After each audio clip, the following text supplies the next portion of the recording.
दिन में तू ना हो वो दिन ही नहीं, जिस जीवन में तू ना वो जीवन नहीं। मत्ती रचना सुसमाचार 26 अध्याय का 41 वचन।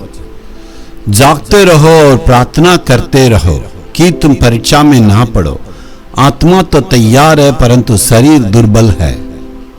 उपवास प्रार्थना के द्वारा हमारे अंदर की ताकत बढ़ती है। उन दिनों में 7 दिन, 31 दिन और 40 दिन की उपवास रहें। ऐसे उपवास करने से शरीर की अभिलाषा के ऊपर विजय पा सकते हैं और शरीर के विचारों के ऊपर हम प्रबल हो सकते हैं। यदि आपको ऊपर दुर्बलता में है, यदि आप अभिलाषा में फंसे हैं, तुरंत उपवास करके प्रार्थना कीजिएगा तो परमेश्वर उस पर जय देंगे।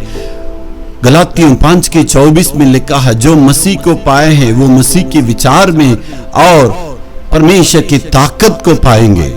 पहला पत्रस के 5:8 में लिखा है, तेरा दुश्मन शैतान सबको फाड़ने के लिए वो हमेशा तैयार है। इसलिए हमारा एक दुश्मन है, उस शैतान पर हमें जय पाना है। दुनिया के जगह शुरू से शैतान घूम कर आता। आपको मालूम है, अय्यूब 1 अध्याय के 7वां वचन में कहता, मैं पूरे दुनिया में घूम कर आता हूं। तो शैतान चारों तरफ घूम के चारों लोगों को पर अपनी नजर को रखता है।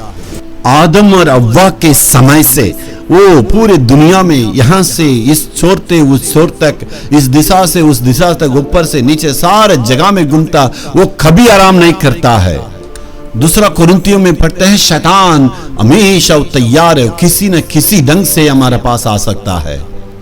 शुरू में शेर के समान आता है, अगर जय नहीं पाया तो अजगर के समान आता। इसलिए कहते हैं उसकी युक्तियां तो हम सब जानते हैं।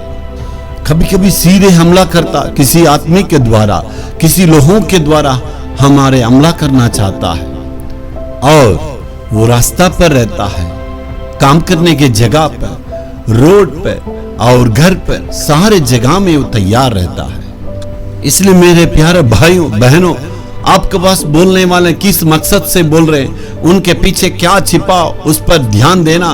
किस विचार के पास आपके पास आके बात कर रहे हैं। शैतान किसी भी रूप में, किसी भी तरीके से आपको गुमराह करने के लिए आ सकता है। इसलिए उससे हमें सावधान रहने की आवश्यकता है। इसलिए आपसे जो कोई बात कर रहे हैं उनकी मकसद को जानना है, शैतान की बातों को हमें जानना है।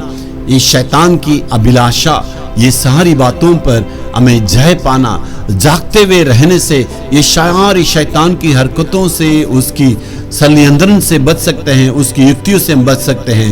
Hallelujah, hallelujah.